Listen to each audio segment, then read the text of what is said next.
Welcome to Telangana focus. నేను మీ హరితక్క. Congress party గెలవడానికి కారణాలు, అట్లాగే బీఆర్ఎస్ పార్టీ ఓడిపోవడం సమ్మతమేనా? ప్రస్తుత రాజకీయాల గురించి కూడా మనం మాట్లాడుకుందాం. మనతో పాటు సామాజిక రాజకీయ విశ్లేషకులు బక్క జడ్సన్ సార్ ఉన్నారు. ఎందుకంటే ఆయన ముందు నుంచి కాంగ్రెస్ పార్టీ ఖచ్చితంగా ఉప ఎన్నికల్లో జూబ్లీహిల్స్లో గెలుస్తుంది అన్న తన విశ్లేషణ చెప్పుకుంటూ వస్తున్నారు. అందుకని సార్ని పట్టుకొచ్చిన మాట్లాడదాం. సరే, నమస్తే. నమస్తే.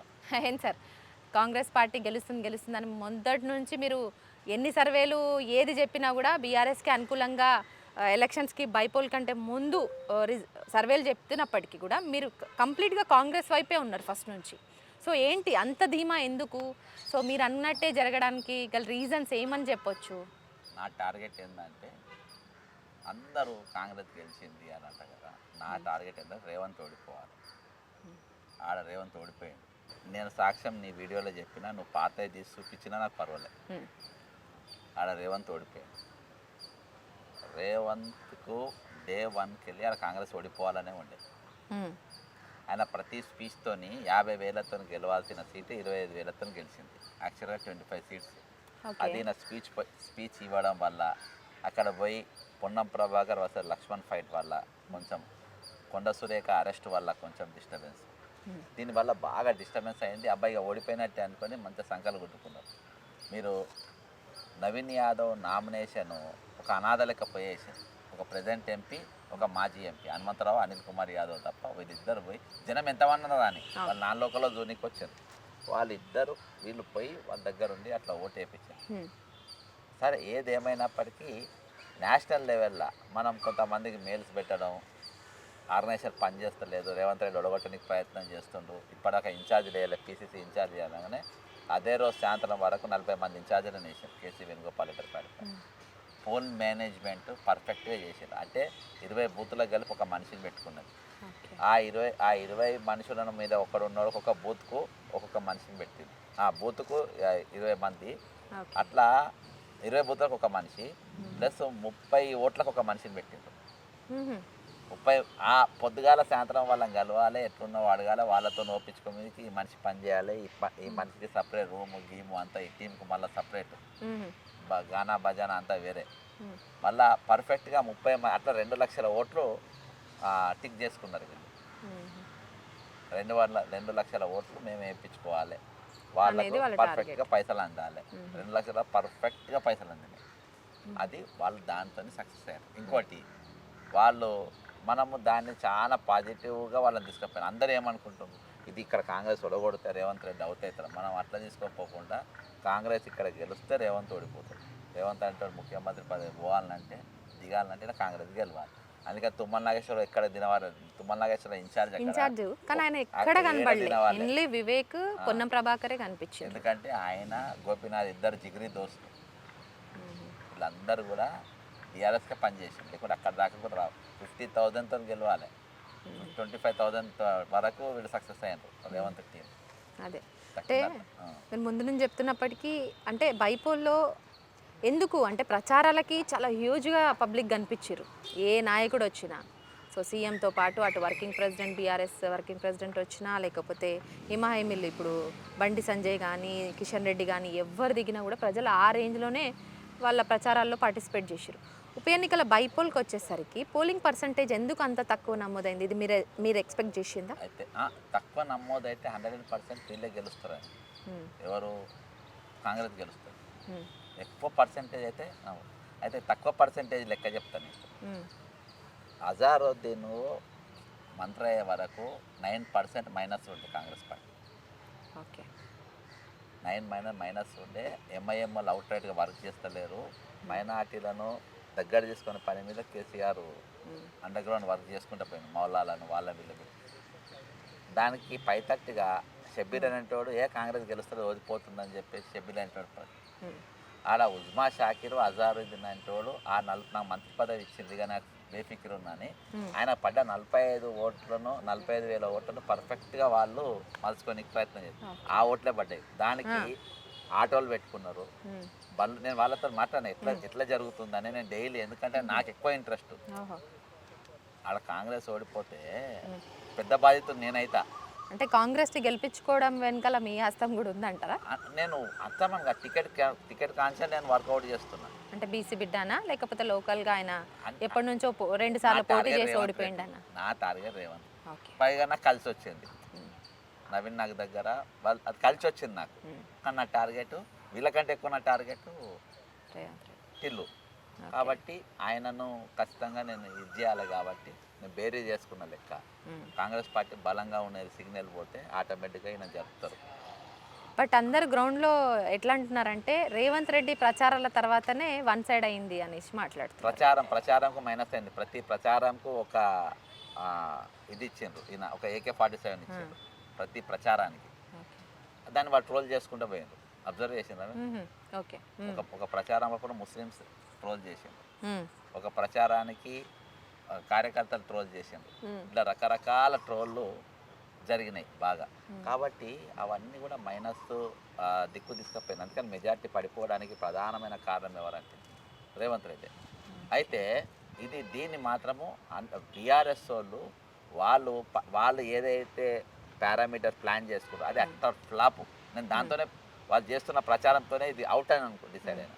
అంటే మీరు అన్నారు ట్రబుల్ షూటర్గా ఉన్నటువంటి హరీష్ రావుకి ఇది ఇక్కడ ప్రచార బాధ్యతలు అప్పచెప్తే కొంత ప్లస్ అయ్యేది, అంటే అభ్యర్థి ఎంపిక నుంచి ప్రచార బాధ్యతలు అప్పచెప్తే అనేసి మీరు అన్నారు ఇంతకుముందు ఉన్నటువంటి ఇంటర్వ్యూలో.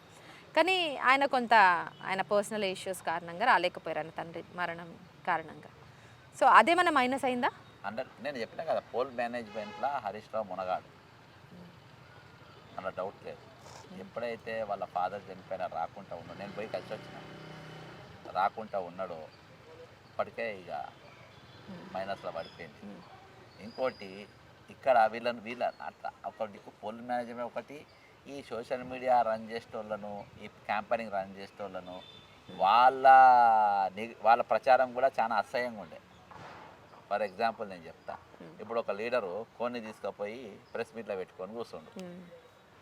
అదా నువ్వు కొన్ని పట్టుకపోతావు అని చెప్పి బీజేపీ ఒక ఆమె చికెన్ కబాబే పట్టుకొని వచ్చింది గంపల. అవి చిల్లర అయిపోయింది. నీకు ఒక స్టాండర్డ్ అనేది నువ్వు మెయింటైన్ చేయాలి. ఇంకోటి రౌడీ షీట్ అనేది, అంటే బీఆర్ఎస్ ఓడిపోనికి కారణం కూడా చెప్పు.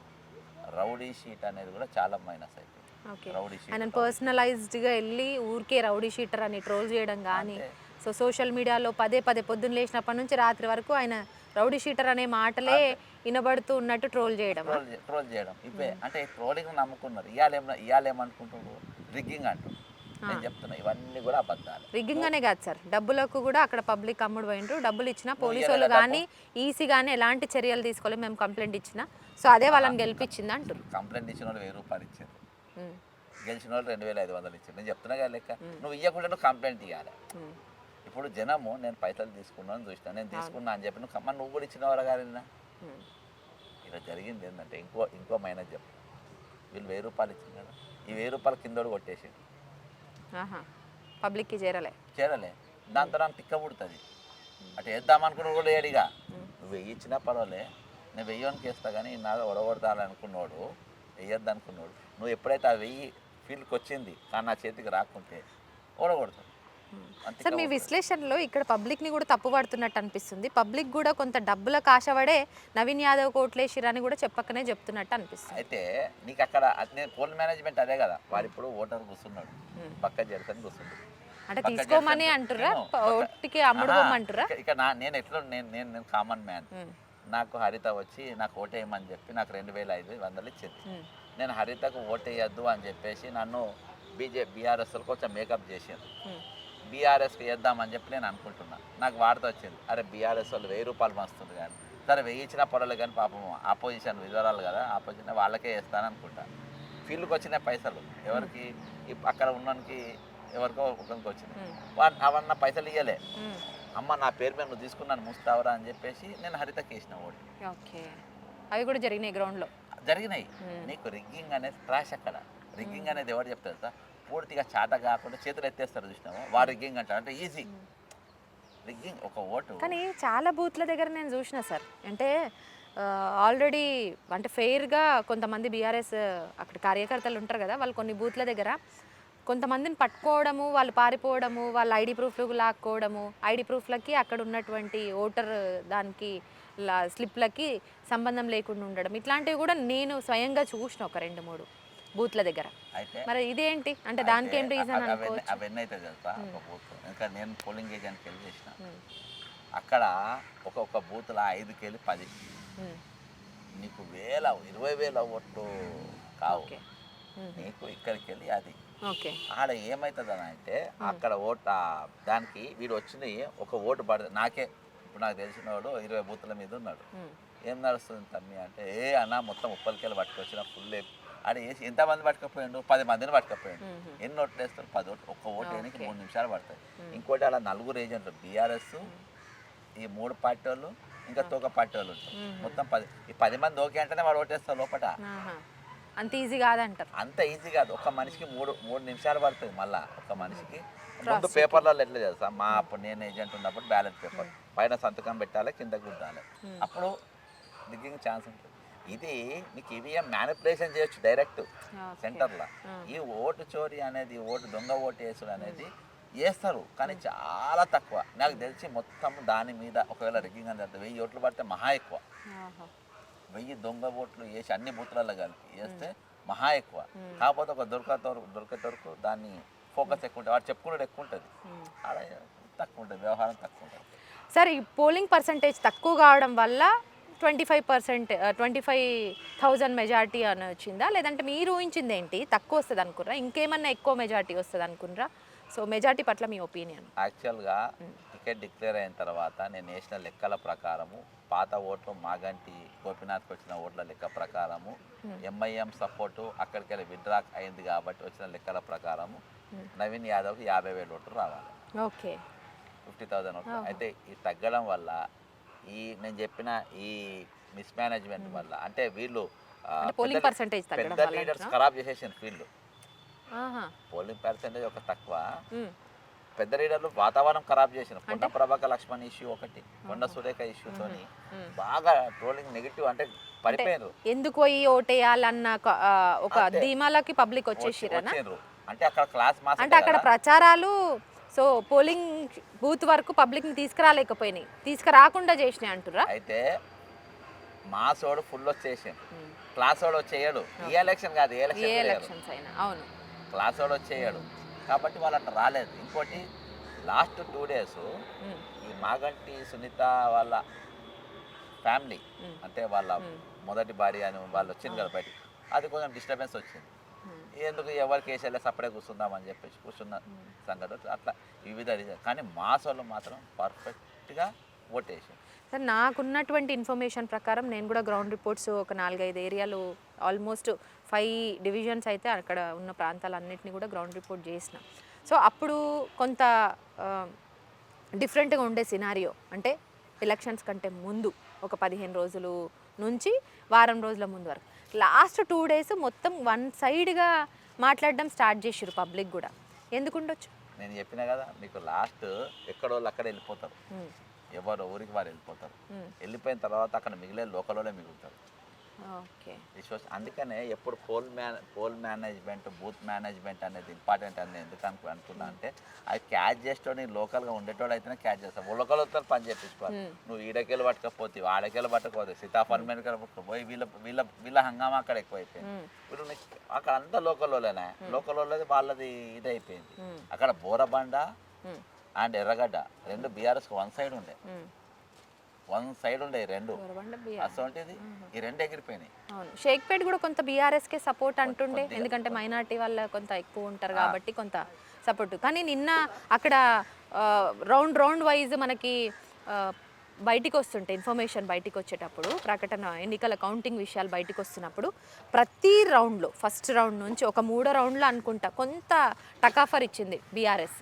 మిగతా అన్ని రౌండ్లలో కూడా నవీన్ యాదవ్ కాంగ్రెస్ అభ్యర్థి ముందంజలో ఉంటూ వచ్చిండు అన్ని రౌండ్స్లో.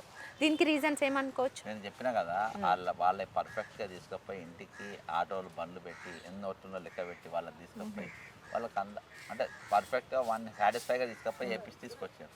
అదైంది. బీఆర్ఎస్ మేనేజ్మెంట్లో టోటల్గా జీరో పోయింది.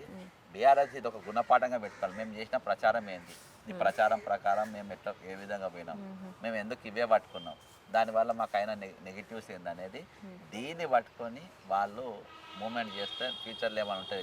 కానీ ఇదే ప్రక్రియలో మాత్రం జనము ఆమోదించరు. మంచి క్యాంపెయిన్ అంటే బ్యాడ్ క్యాంపెయిన్.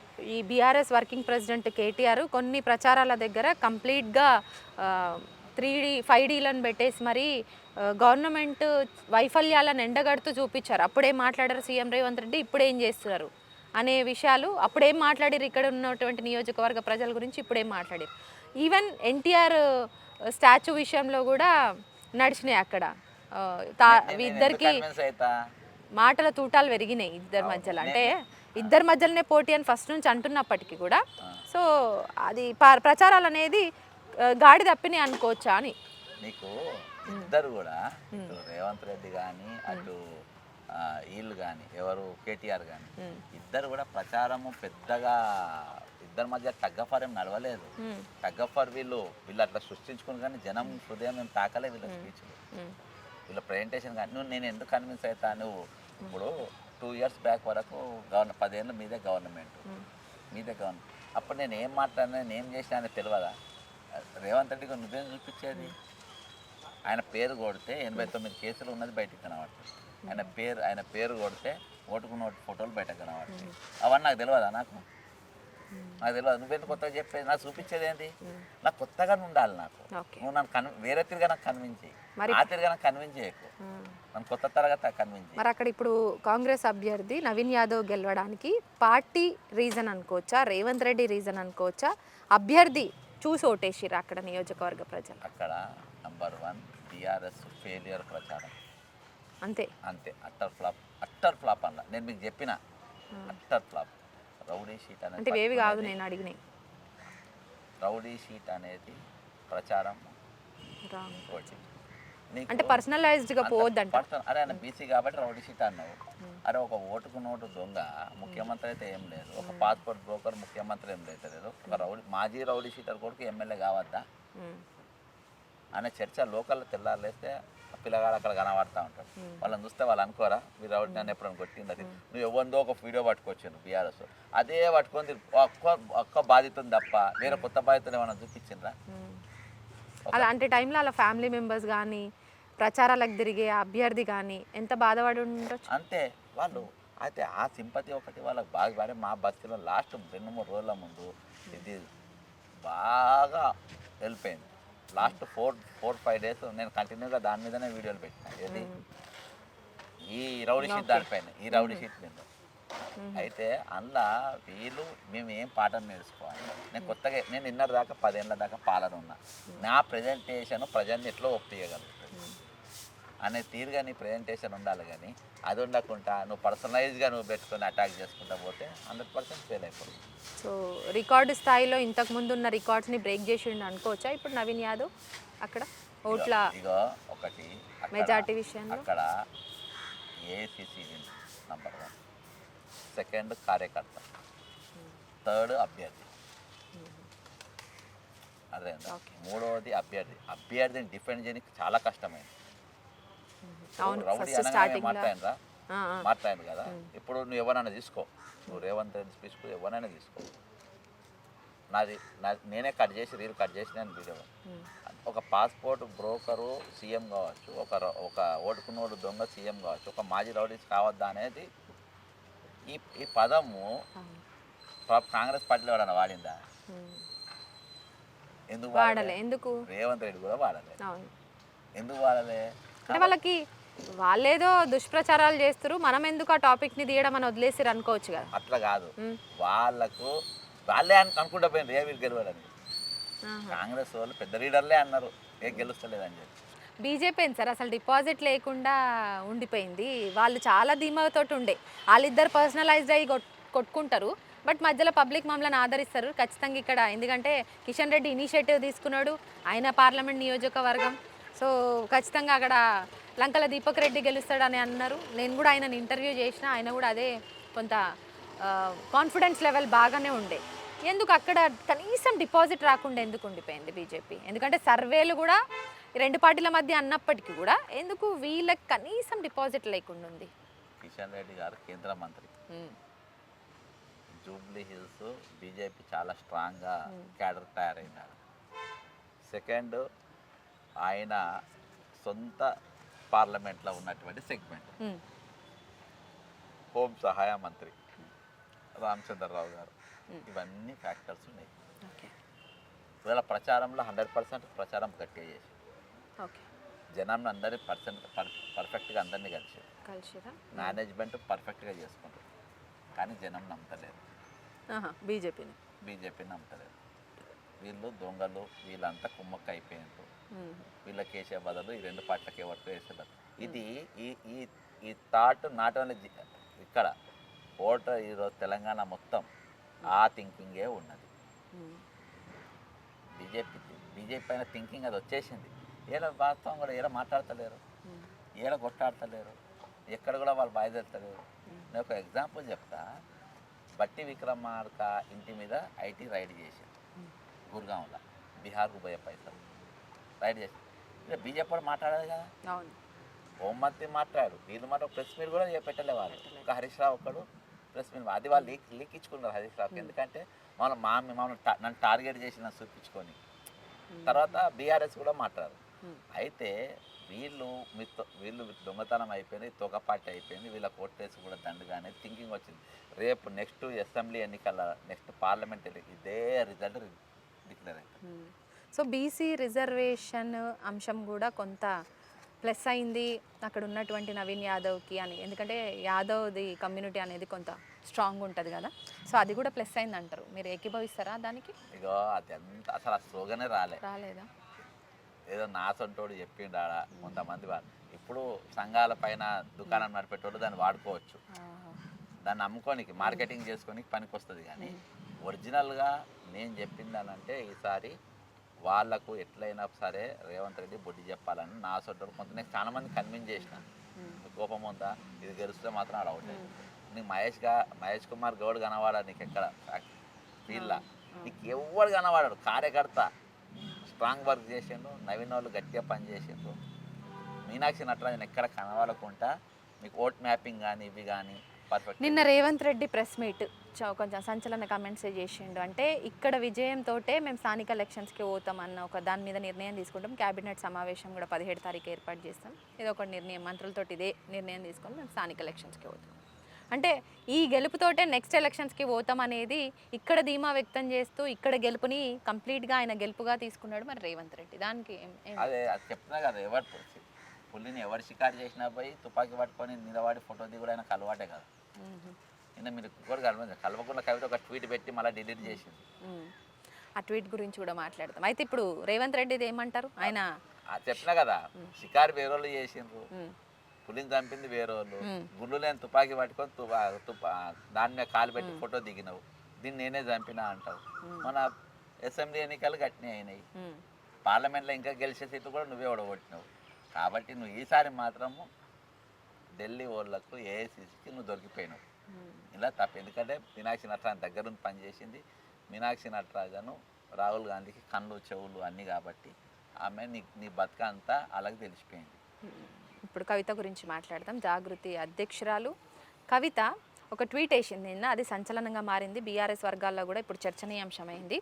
సో కర్మ హిట్ బ్యాక్, అసలు ఏం సార్ దాని అర్థం ఏంది, దాని ఆంతర్యం ఏంది, ఏం చెప్తారు దాని గురించి చెప్పమంటే? ఎవరిని అంటే వీళ్ళని ఉద్దేశించే పెట్టినప్పటికీ రేవంత్ రెడ్డికి సపోర్ట్ చేస్తున్నట్టు అనిపించట్లేదా? రేవంత్ రెడ్డి చచ్చిపోయిన పులి మీద గుండె లేని తుపాకీ పెట్టి ఫోటో దిగిందని చెప్పినా కదా, నేను అందుకనే కంటిన్యూ చేస్తాను. దాని మీద చిలుం పెట్టిన కత్తి పెట్టి ఈమె ఫోటో దిగింది. ఈమెకేం సంబంధం గెలుపు ఓటు? నేను కాంగ్రెస్ పార్టీ ప్రచారం చేసినామేవా, ఏమైనా తిరిగినామేవా, ఏమైనా చేసినామేవా, నీకైనా క్యాడర్ ఉందా?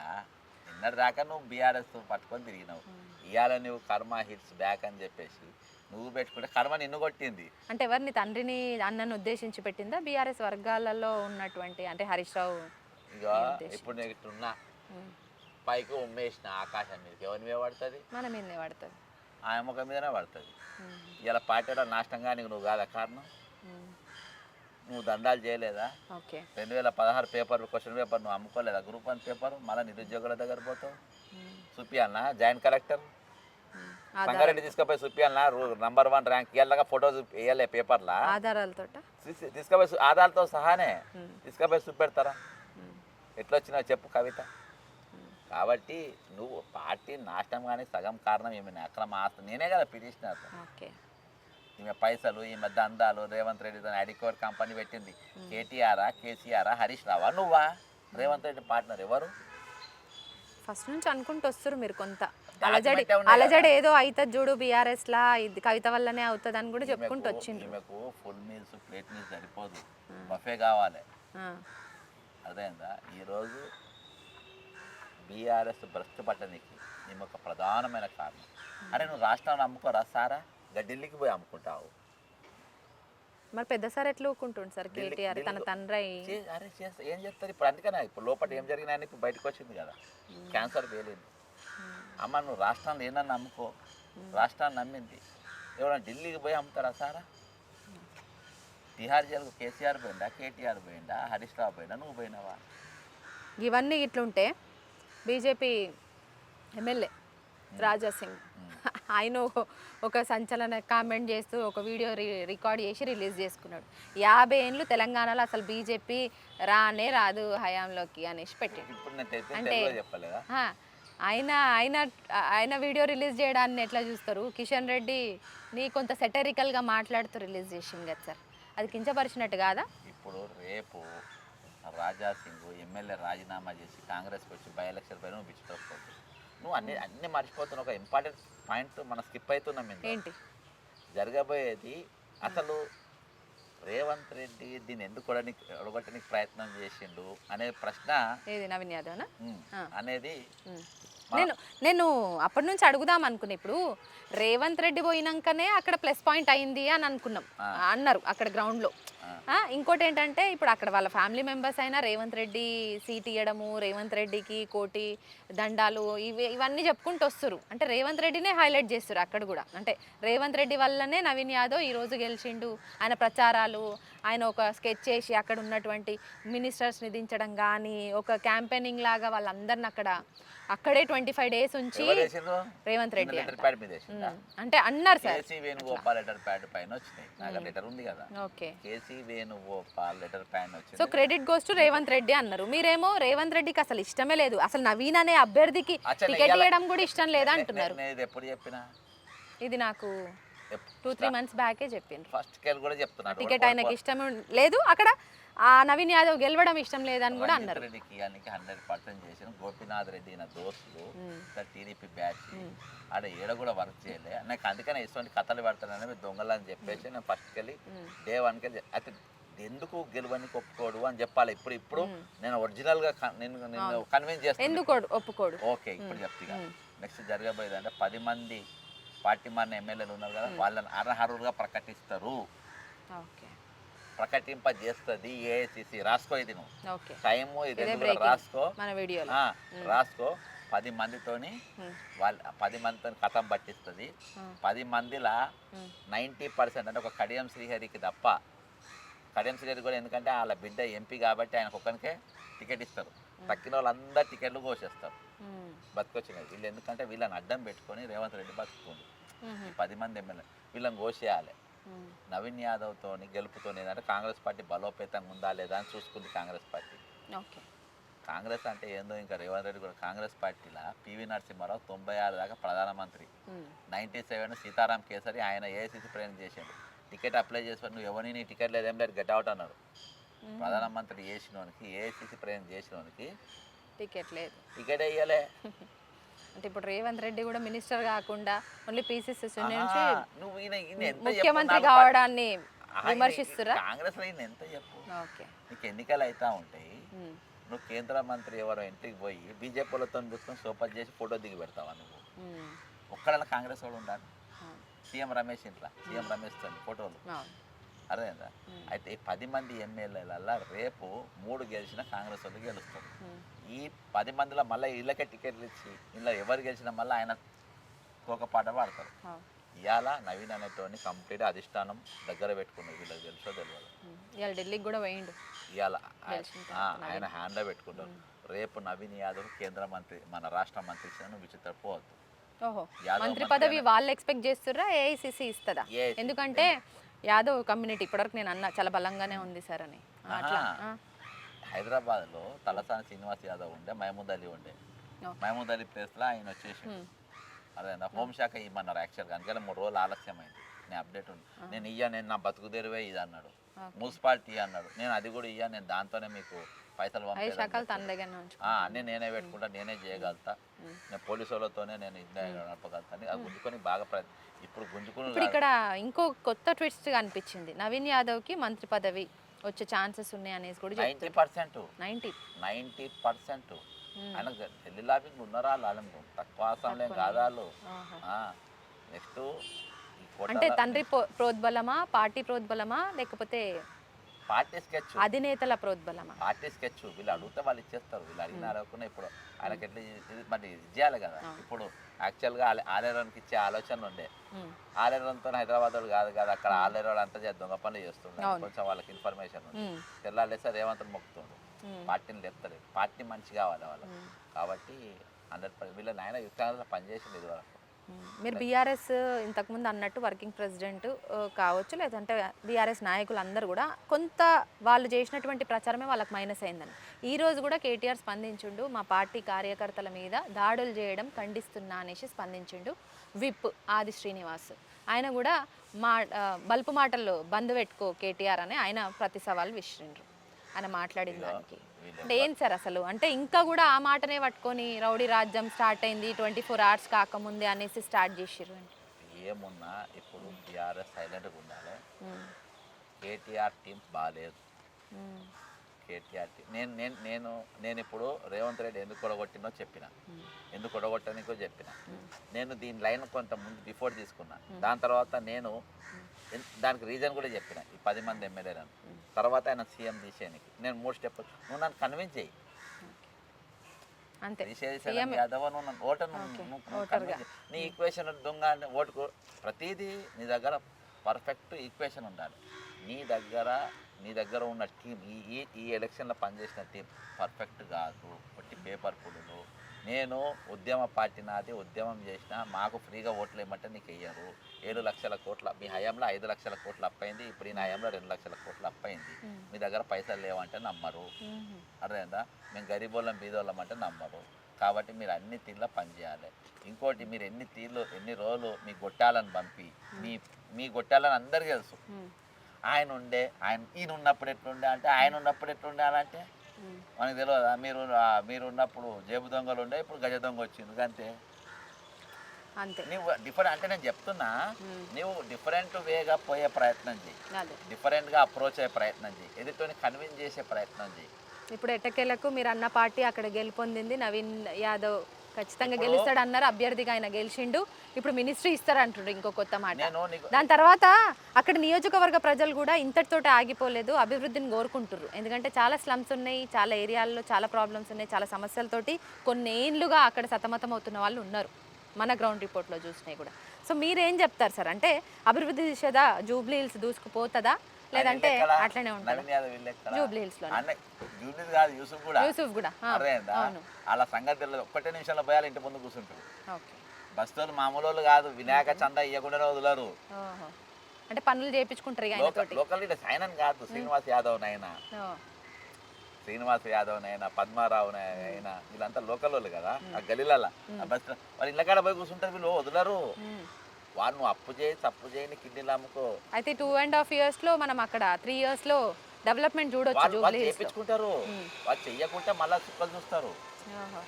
అదేందా నీకు గోపీనాథ్కి 3 సార్లు ఓటే అభివృద్ధి చేయకుండా 3 సార్లు ఎందుకు ఓటేసింది అనుకుంటున్నావు?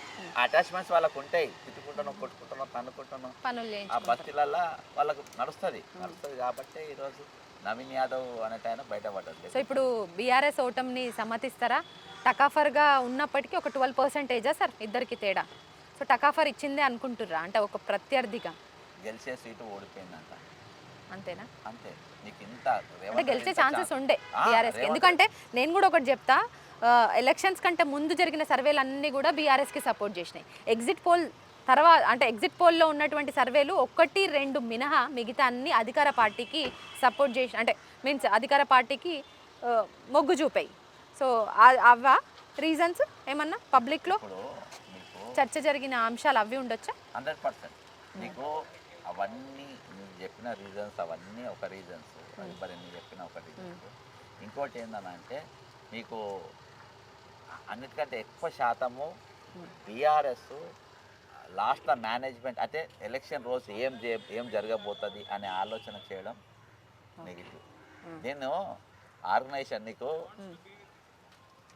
KTR is a statesmen, KTR is a statesmen is not a organiser. Harish Rao is a organiser. Okay, అంటే ఎవరి పాత్రలు ఎవరు పోషించాలనో వాళ్ళు పోషిస్తేనే కరెక్ట్గా ఉంటుంది. కేటీఆర్ దగ్గర ఉన్న బ్యాచ్ అన్న నువ్వే సీఎం, నువ్వు ఎందుకు వీనికి ఎమ్మెల్యే ఇవ్వాలని, అదేనా? కాబట్టి నీ పక్కన ఉన్న టీం వర్క్. నేను కేటీఆర్ నేను పార్టీకే సస్పెండ్ అయినా 10 ఏళ్ళు అయింది. నేను ఏదో ఆర్గనైజేషన్ ఉన్నాను.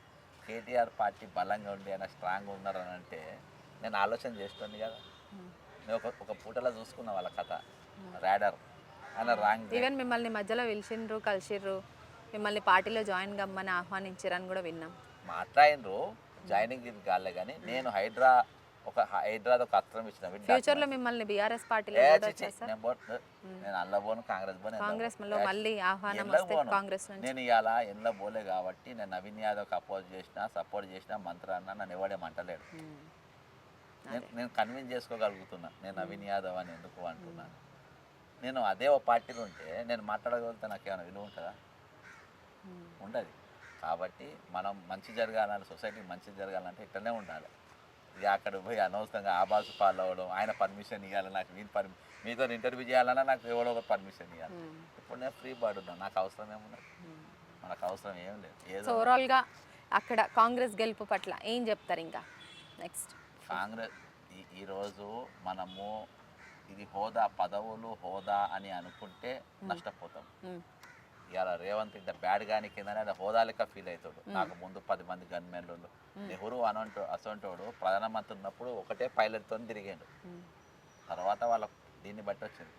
నువ్వు ఫస్ట్ టైం అయినప్పుడు ఇది హోదా, ఇదో నా పవరు, ఇది అని చెప్పేసి ఈ తుపాకీ లచ్చన్న తిరిగినట్టు కథలు చెప్పుకుంటూ తిరిగితే నీకు మైనస్ అయిపోతుంది. ఒళ్ళు దగ్గర పెట్టుకుని ఇది బాధ్యత అని పనిచేస్తే మీకు మళ్ళీ అవకాశాలు. Thank you so much sir, మంచి వాల్యుబుల్ పాయింట్స్ చెప్పారు. సో మొత్తానికైతే కాంగ్రెస్ పార్టీకి బలాన్ని చేకూర్చడానికి, గెలవడానికి ఎస్పెషల్లీ బలాన్ని చేకూర్చడానికి బీఆర్ఎస్ ప్రచారాలే బలాన్ని చేకూర్చాయి అంటున్నారు. ఎందుకంటే బీఆర్ఎస్ కంప్లీట్గా గెలిచేటువంటి సీట్ అక్కడ వాళ్ళు కరెక్ట్గా స్కెచ్ వేయకపోవడం వల్లనే వాళ్ళు ఓడిపోయినట్టు కూడా బక్క జడ్సన్ సార్ చెప్తున్నారు. నిజంగా ఇప్పుడు గెలిచినటువంటి అభ్యర్థి కూడా మంత్రి పదవి వచ్చేటువంటి ఛాన్సెస్ ఉందంటున్నారు.